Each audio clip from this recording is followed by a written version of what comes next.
For this class, students will be doing capstone projects. There are 4 capstone projects in the capstone folder. Students participating in the group presentation will not have to complete the PowerPoint capstone. Your presentation will involve submitting a PowerPoint file. That file will be used to substitute for your PowerPoint capstone. To complete a capstone, you simply click on the link for that application that you're completing the capstone for, and there will be a series of instructions. The first instruction is to download all materials for the capstone. Unlike the labs, the capstones are done offline and live in Microsoft Office. I will supply a PDF file of each capstone to let you know exactly what the final product should look like. You will have to download all the files associated with the capstone and do it on your own computer or on a computer with Microsoft Office. So I'm going to click on download all, and when I do that, all of the files will come up in a zip folder.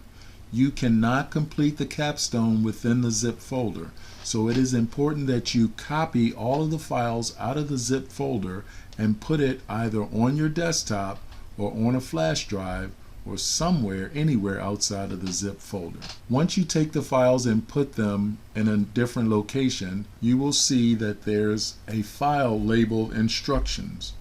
When you open up that file, it will have all the instructions to complete the capstone project.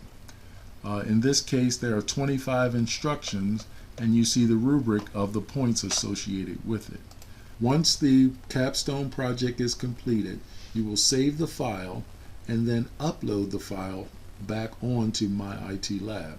So you will then get into the capstone and go to the third option there. By the way, this second option simply gives you a preview of all the instructions, but that comes along with the download. You will choose the file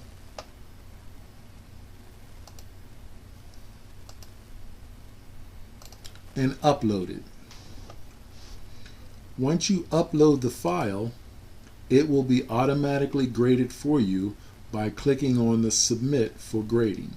It is important that once you upload the file, you click on this Submit and don't just assume by uploading it, it's automatically graded. So I'm going to click on Submit for grading, and then it tells me that voila, it has been submitted. I'll click on the Close, and now I see right away that a score has been generated for that file. Please note, sometimes depending on the time of day, this process might take a minute, 30 seconds. Go back out of the application and then go back in it, in that folder, and you will see your score. So now that I have a score here, I can get a breakdown of what I actually received. If I click on this button here and go to View Submission, it will give me a breakdown of my grade. So I'll click on this submission, and I get a rubric to tell me exactly where I lost points. So I lost not even a whole point for this section here. I lost 4 points for this section, 2 points here, and I purposely went into the file and made some mistakes in there just so we could see these deductions. I didn't get any points here, which gave me a final score of 87%. Now, my process will be to round that up to 90 and then round it up again to 100. So a student would get 40 out of 40 points for this project. If a student scored anything above 80, it would be rounded up to 90 and then rounded up to 100. A student scoring 79 would get it rounded up to 80 and then rounded up to 90%. Now, if the student is not comfortable with the grade that they received, they can always go back and correct those errors and submit the file again. The file can be submitted up to 3 times. So I'm going to submit this again, even though I haven't changed anything. I submit this for grading. I close it up, and this time I have to go back out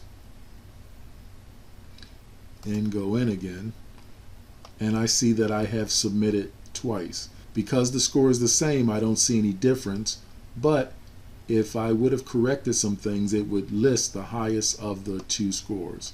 I can go here to view submission and see both of the documents, or see exactly if my changes took place.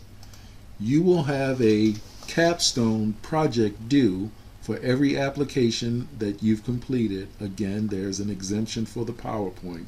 The due dates are listed here. You can start these capstones at any time, but they must be finished on these due dates. So it may be a good idea to, on your calendar, your electronic calendar, put in these due dates so you do not miss them. Good luck.